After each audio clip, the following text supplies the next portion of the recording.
Welcome. My name is Ron Papa Schmidt, and I'm the creator of the Net Zero Now YouTube channel.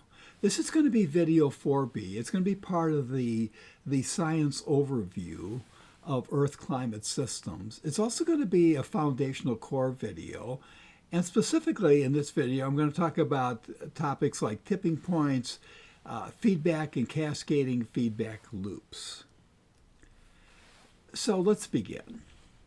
So if you take a look as part of the overview of Earth's climate systems, the things specifically I'm going to talk about are going to be the structure of Earth's climate spheres, the Earth's climate sphere subsystem, because each one of these spheres is composed of subsystems. So we'll talk about and identify those. We'll talk about tipping points, and we'll talk about tipping ranges, and we'll talk about some subsystems that don't have tipping points at all.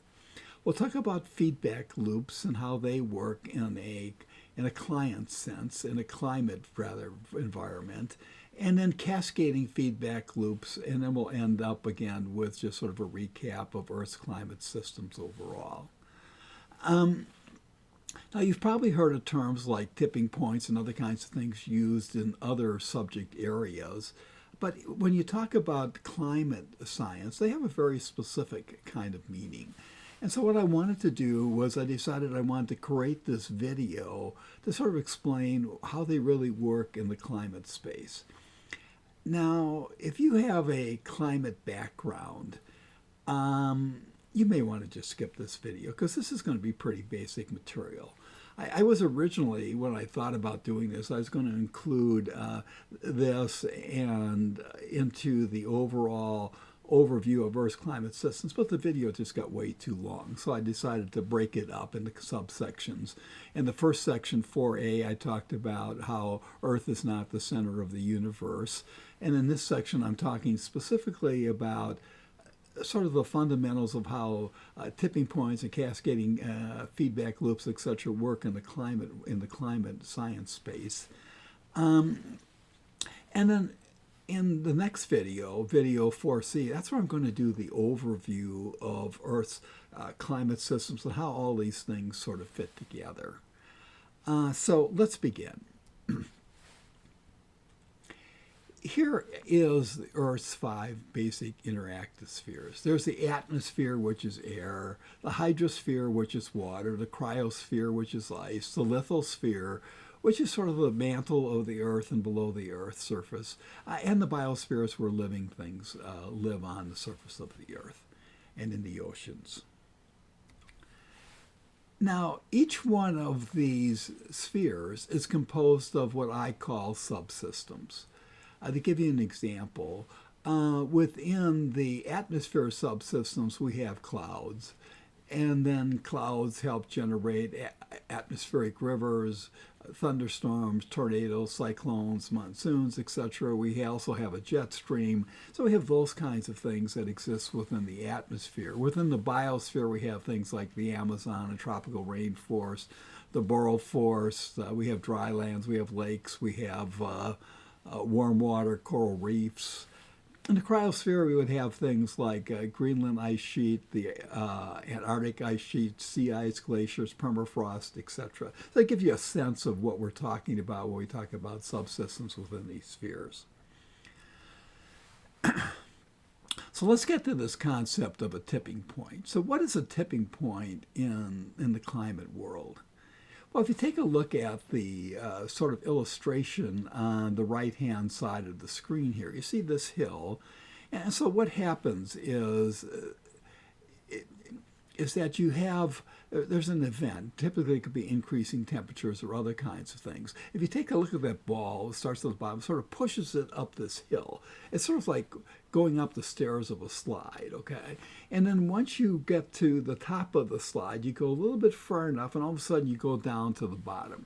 Well, the same thing applies here. It's like, so energy or higher temperatures, etc., can cause something like, say, like the Greenland ice sheet to sort of melt. And it sort of starts this melting process.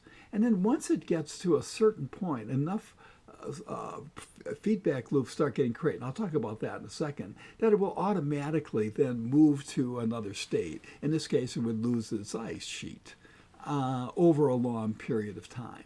So the tipping point is when there's no more energy or anything required to sort of cause it to continue the momentum towards a new state, sort of like going down the slide. Once you go far enough past, once you reach past the tipping point, you're going to the bottom of the slide. Same concept applies here. Now, what are climate system tipping ranges? Well, these systems are just massive, okay? If you take a look at, and we'll talk about Greenland ice sheet a little bit more in a second here, but it's a massive ice sheet, okay? And it's really, given its size and the complexity of everything involved, it's hard to come up with an exact tipping point. But scientists are able to pretty much identify sort of a tipping range. And this is when sort of the tipping process may begin, or maybe at the beginning of the range, the middle of the range, or towards the end of the range. They're not really quite sure, but they know you're sort of in this area where you're getting pretty close to hitting its tipping point. And so when they talk about it in climate spaces, you almost always see a tipping range that exists. Now, to maybe help this make a little bit more example, I created an example using Greenland. So that's on this next slide here. And as I said before, Greenland is a massive ice sheet. It's basically the second largest body of ice in the world. It consumes 660,000 square miles, but it's only 12% of Antarctica. The reason I chose Greenland, though, is that it's all self-contained, whereas Antarctica has multiple sections of it that have different tipping characteristics. So it's easier to talk about tipping in terms of Greenland. So what do we know about Greenland? Well, scientists would say that Greenland probably has already, it's clearly within its tipping range, and it's probably hit its tipping point. And that they don't need temperatures to increase anymore for it to just gradually go through its process of losing its ice sheet. And if you take a look at the chart on the bottom right-hand side here, that shows the total amount of ice mass that has been lost in Greenland in the last 20 years. And you can see the trend line there. You can see that it's continuing to lose ice mass every single year. So what's causing that? Well, one is temperatures in the Arctic are rising. And it's these rising temperatures that are sort of creating sort of a series of self-amplifying sort of feedback loops. And there are four major ones that are at play here in Greenland. So maybe I thought I'd cover each one. You maybe get a sense for how this works. The first is something called the melt elevation feedback loop. And so what's really happening here is that Greenland is not at a single height. It consists of mountain ranges and then some plateau areas and some areas that are closer to sea level. And now what do we know about elevations? Well, the higher up you go, the colder temperatures are, right? So what happens here is, so as temperatures start increasing, you see more melt obviously occurring at the lower levels, but at the higher levels of it,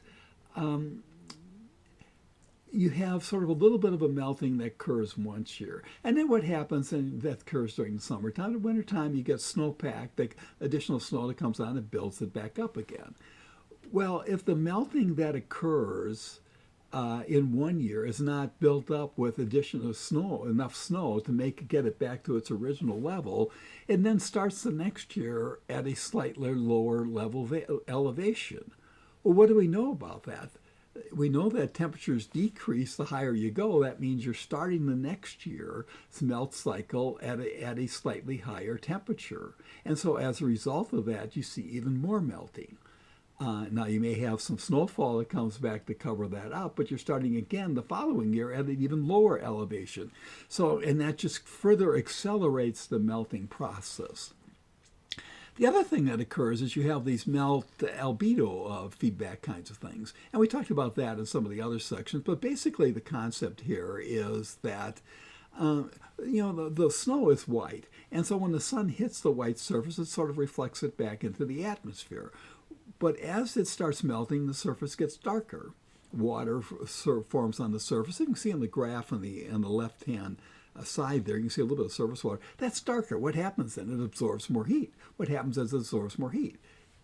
It melts faster. So that's called the albedo feedback loop.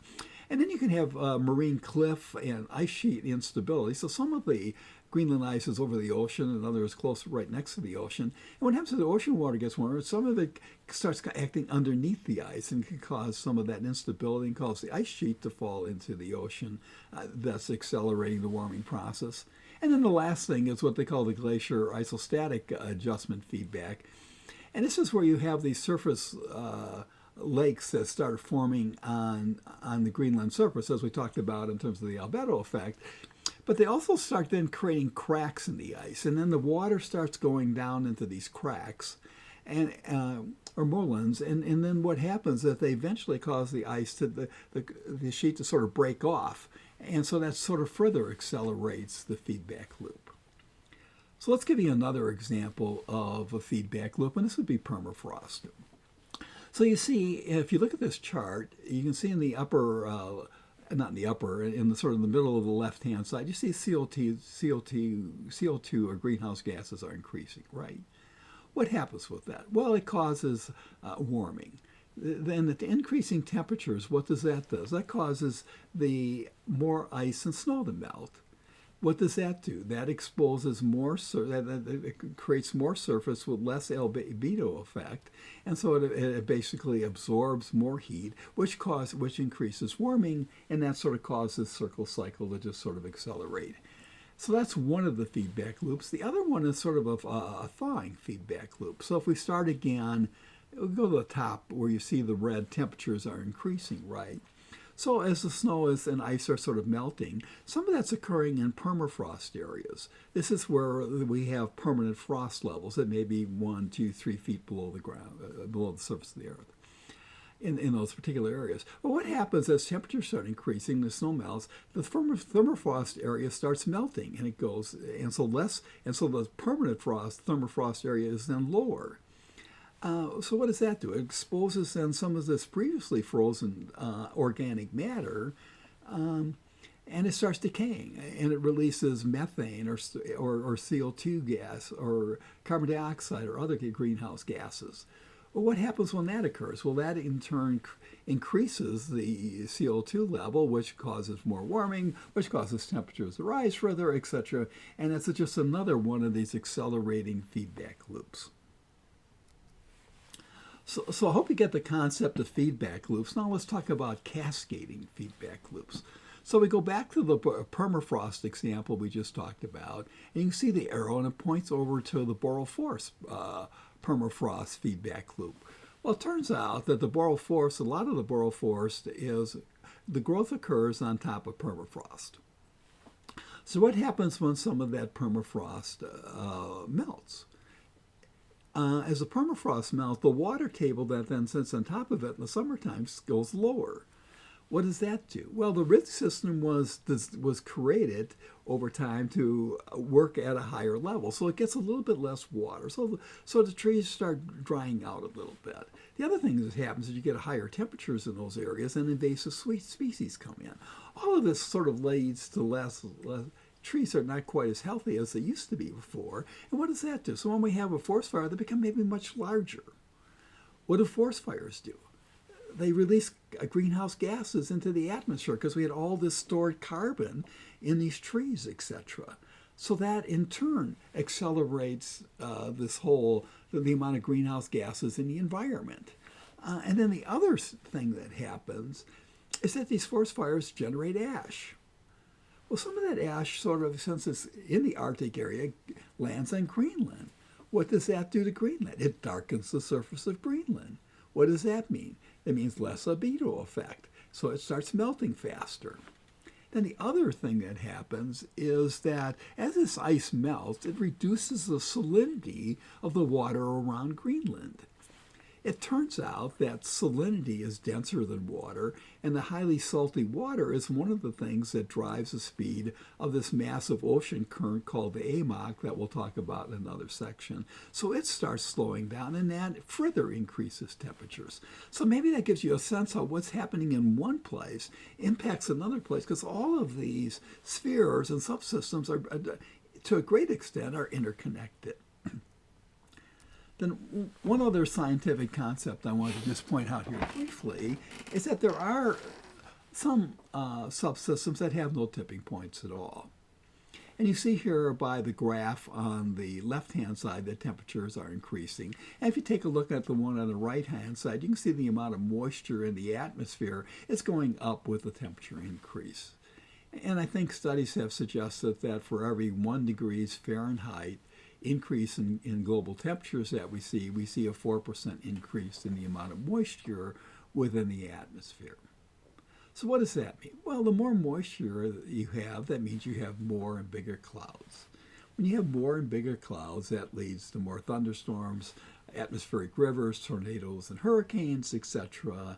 And so in this case, you don't have systems don't necessarily tip. They just continually are influenced by increases in temperatures on a basis. So let's sort of wrap this up. So here we go. This is basically the 5 spheres again. And I've identified, as we talked about before, some of the subsystems that exist within these spheres.